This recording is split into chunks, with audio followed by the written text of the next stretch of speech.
Napabuntong hininga ang manager ng female star dahil kahit anong effort ang gawin niya para umangat ay walay na walay pa rin. Inamin mismo ito ng manager ng aktres na halos lahat ng pa-contest sa TV at online show ay sinalihan na nila para mapansin ang dalaga pero parang hindi siya nag-exist sa mga tao.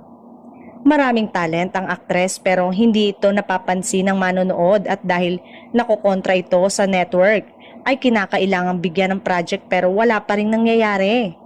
Nung i-launch ang aktres ay marami ang humanga sa kanya dahil nga talented naman at isinama kaagad sa programa na puro sikat ang bida. Halatang nag-effort naman siya para makasabay sa cast pero wala talaga naiiwanan.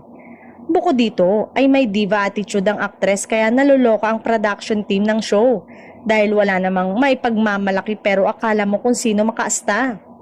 Inalam ang background ng aktres at galing pala ito sa malayong lugar at kailangan niyang patunayan sa iniwanang pamilya at mga kaibigan na sisikat siya.